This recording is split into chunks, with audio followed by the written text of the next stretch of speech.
Labą dieną. Esam VDU Žemės ūkio akademijos mokomajame ūkį, jo laukuose. Šiandien pasikvietėm mokslininkus ir vertinsim mūsų laukus, kaip jie pasiruošė žiemot, kaip vyko visi darbai. Ar teisingai pasėjome ir teisingai viską padarėm. Dovydai, gal gali primint, ką kviečiuose darėm, ką sėjom, kas čia per veislė? Tai kviečiuose iš pat pradžių tai veislė buvo etana, o darbai, kas buvo daryta, tai priešsėlis buvo rapsai, tai rapsų pabiros buvo suskustos. Vėliau, kadangi mes esam mišrus ūkis, tai į lauką buvo atvežtas mėšlas, iš karto operatyviai užžartas, kad negarint azoto visą jį sulaikyti dirvoje. Ir dirva buvo išlyginta su dirvos lygintuvu, tai su balkiu. Tuomet, kadangi dėl mažo sąlyginai drėgmės kiekio šiek tiek pasidarėm grumstų, tai dirvą pravažiavom su tankinimo volais, dirvos tankintuvu. Ir tada rugsėjo 13-14 dienom pasėjom kviečius. Tai sėjos norma buvo 4 milijonai augalų į hektarą. Sėjom apie 5 cm giliu.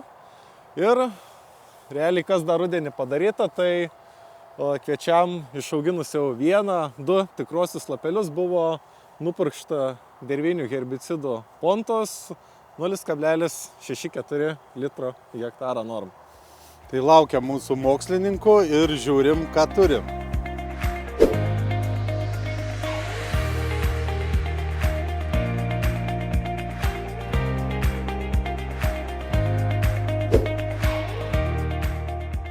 Tai esam kviečių lauke, kuriame auginami žieminiai kviečiai. Ir pagal išsivystymą augalai yra krūmijimosi tarpsnyje. Pasėlis gana tolygus, dominuoja augalai, kurie išsikrūmyja ir turi 3-4 šalutinius ūglius. Bet yra vietomis augalų, ten, kur tankiau pasėta, tai yra krūmijimosi tik pradžia. Krūmijimosi mazgas suformuotas, bet šalutinių ūglių dar tik tai pradėję auginti. Pagal išsivystymą augalai žiemojimui pasiruošia optimaliai. Šiuo metu praeina grūdinimosi laikotarpį, nes žieminiams kviečiams yra būdinga, kad praeina 2 grūdinimosi etapus. Tai pirmasis etapas, kuomet temperatūra krūmijimosi mazgo aplinkoje pradeda žemėti nuo 8 laipsnių iki 0. Tuomet sulėtėja fotosintezės procesas, augalai lėtai auga, pradeda kauptis maisto medžiagos, tai pagrindė cukrinės maisto medžiagos. Na ir tuo būdu augalas tokias atsargas pradeda kaupti nepalankiam žiemojimo laikotarpiu. Ir tas pirmas grūdinimosi etapas trunka apie 2-3 savaitės. Antrasis grūdinimo etapas prasideda tuomet, kada jau pasireiškia neigiama temperatūra ir neigiama temperatūra būna 5-7 laipsniai ir pradeda dar žemėti. Čia jau vyksta fiziologiniai procesai pačiame augale, pradeda kaupti specifiniai baltymai, lipidai, kurie didina ląstelių sulčių koncentraciją. Na ir tuo būdu ląstelėse esantis vanduo, kurio dalis ir yra išstumiama į tarpulasčius, bet vanduo užšąla žymiai žemesnėje temperatūroje. Ir augalas jau nepalankės žiemojimo sąlygas gali pernešti žymiai lengviau. Ir šitas antrasis grūdinimosi etapas optimaliai trunka apie 1 savaitę. Tai dabar mes ir esame sąlygos, kuomet augalai yra pirmame turbūt grūdinimosi etape, nes temperatūros buvo lapkričio pradžioje gana dar aukštos, bet jau palaipsniui žemėjant, tai šiuo metu būtent tas laikotarpis, kada augalai jau ruošiasi žiemojimo laikotarpiui ir tikėkimės, kad tas sąlygas augalai būtent tokiame, kaip išsivystyme, kokiame dabar jie yra, jie atlaikys optimaliai ir pavasarį matysim gražų pasėlį.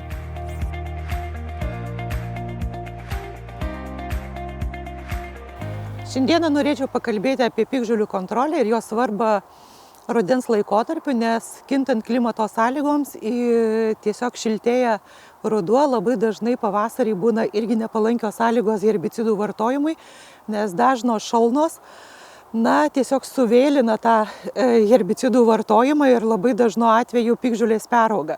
Ir kuo didesnės piktžolės, aišku, jau veiksmingumas pačių herbicidų yra ženkliai mažesnis. Tai šiuo metu esame lauke, kur herbicidai yra naudoti iš rudens. Ir pasižiūrėjus į bendrą lauko vaizdą, matom, kad piktžolės sukontroliuotos yra gerai. Tiesiog nesimato pačių piktžolių.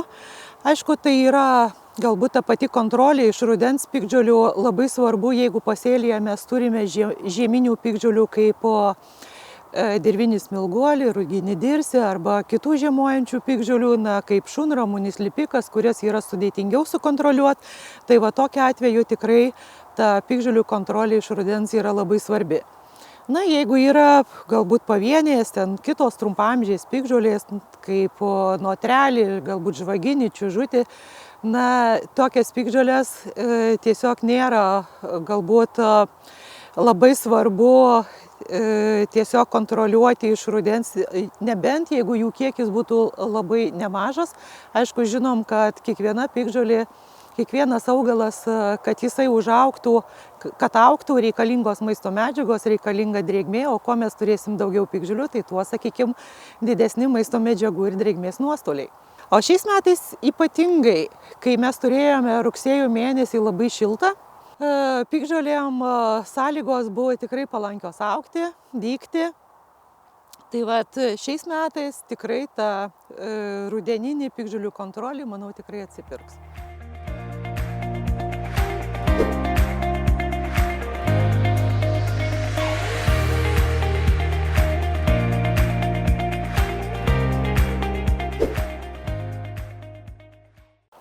Iš tikrųjų mes stovime ant pačios ribos, kuri yra, čia matome ariminė technologija, o šitoj pusėje neariminė technologija.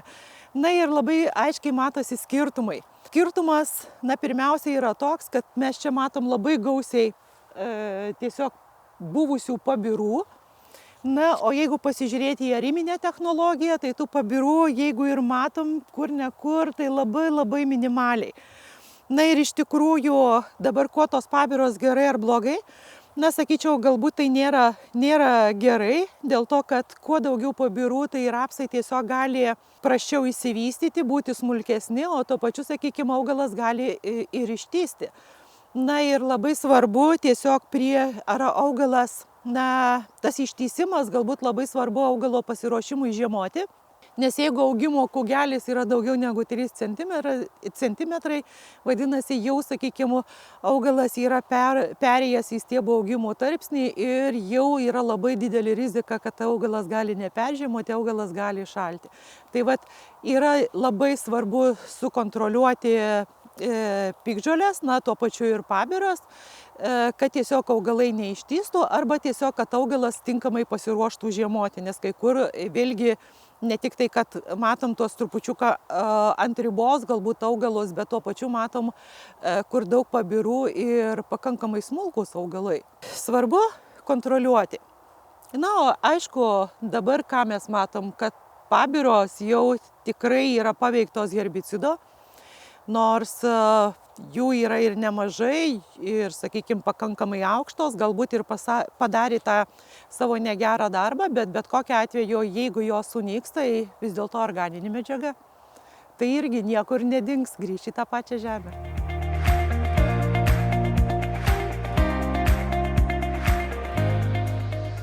Tai kągi, lapkričio antroji pusė, orai atvėso, pats laikas įvertinti žieminių rapsų būklę, randamės bandymų stoties laukuose, eksperimentiniam lauke, kur yra vykdomi eksperimentai lyginant rapsų ir jų hibridų vystymos ir derėjimo dėsningumus.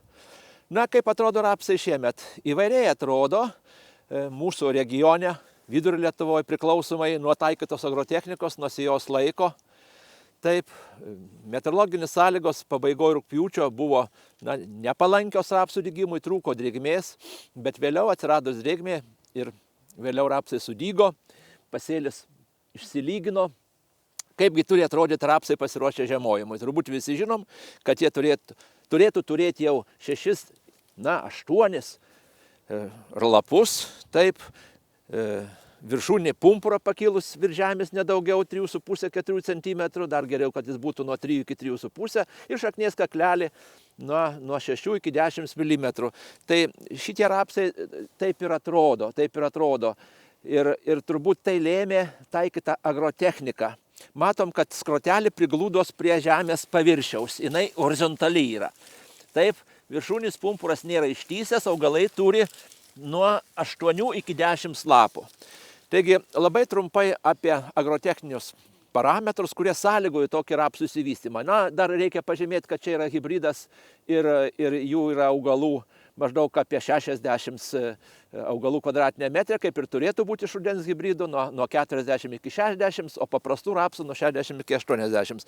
Taigi rudenį labai svarbus jos laikas ir mūsų tyrimai parodė, kad skirtingai negu kviečių, rapsus jos laiką galima šiek tiek vėlinti, juos pradėti sėti apie žolinę ir sėti iki 20–25 rugpjūčio. Jeigu hybridai rapsų, tai galima ir pabaigoje rugpjūčio pasėti rapsų. Tai tie, kur suvėlino rapsų sėja šiek tiek, rapsai atrodo tolygiau, kurie anksti pasėjo, po žeminių miežių ypatingai, tai kai kur yra skrotelė peraugusi.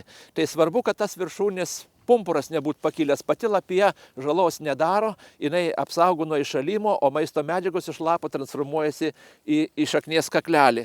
Tai pirmas darbas, kurį ūkininkai turėjo atlikti, purškimas nuo pabirų. Ir šiandien važiuojant po Lietuvą, matosi, kad kai kur tas darbas buvo suvėlintas, apsirinkant, kad rapsai savo, konkurenciniam galimybėm pranašus yra. Jie skrotelės tarpsniai yra labai silpni ir tas, stelbimas yra silpnas, todėl ten, kur pabiros buvo tankesnis, rapsų pasėlis, matom, žemesnis, retesnis ir šito darbo nereikėtų suvėluoti. Kitas darbas tai pamaitinti iš rudens rapsus mikroelementais, aminų rūgštim, ypač borų, kas labai svarbu. Ir skistom trąšom, kurios savo sudėtyje turi kalio, nes labai svarbu kalis iš rudens rapsams. Azoto ir kalio santykis parodo, kaip rapsai pasiruošia žiemoti. Kuo kalio santykinai yra daugiau, kuo tas santykis yra mažesnis, tuo rapsai geriau pasiruošia žiemoti, tuo jie daugiau angliavandenių sukaupia, savo šaknies kaklelį ir viršūnę pumpure. Mikroelementai skatina rapsų maisto medžiagų transformaciją į lapus, iš lapų į viršūnį pumpurą ir į šaknies kaklelį. Tas labai svarbu. Tai kitas darbas turėjo būti augimo reguliavimas ir fomozės kontrolė. Čia taip pat rugsėjo mėnesio pabaigoje nupurkšta yra fungicidais.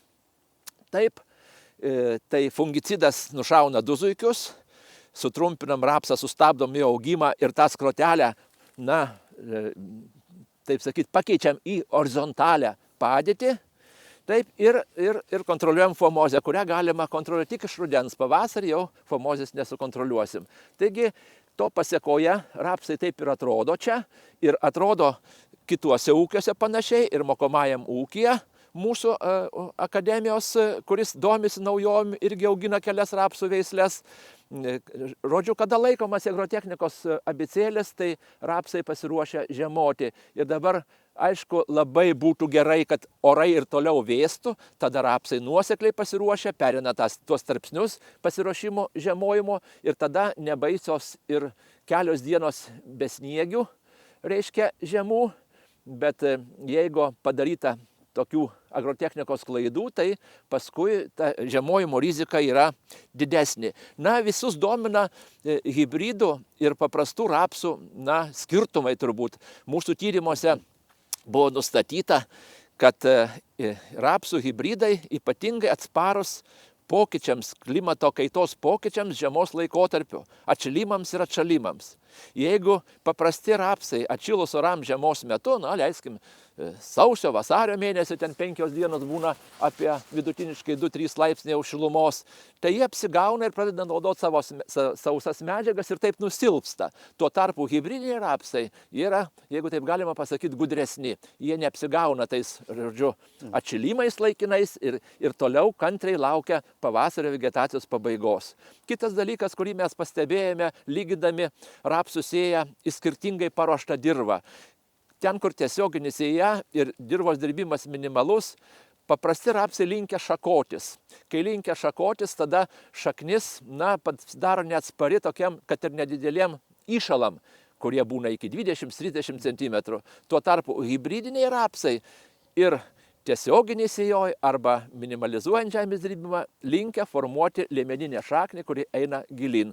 Tai čia genetikoje užkoduoti turbūt, na, yra šitie pranašumai hibridinių rapsų, vadinamas heterozės efektas, žodžiu, kad jie paima savo gerasias savybės iš tėvinių formų ir paskui ją savo palikuonim perdoda ir tuo, reiškia, pasireiškia jo pranašumas. Ir jeigu ūkininkai šiek tiek nuogastavo, kad rapsai prastai dygsta hibridiniai dėl, reiškia, drėgmės trūkumo, tai čia irgi panaši situacija buvo ir mūsų laukuose, tačiau rugsėjo mėnesio pradžioje rapsai hibridiniai, kad ir vėliau sudygę, pasivijo. Jie dar turi kitą pranašumą, kad labai daug intensyviau už paprastus rapsus, na, formuoja skrotelę iš rudens. Tai štai tokie pagrindiniai pranašumai hibridinių rapsų.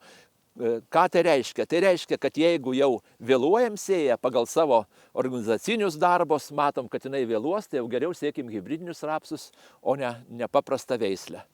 Tai reikia pasidžiaugti, kad mūsų rapsai atrodo gerai šiemet ir daugumoje ūkių jie atrodo gerai.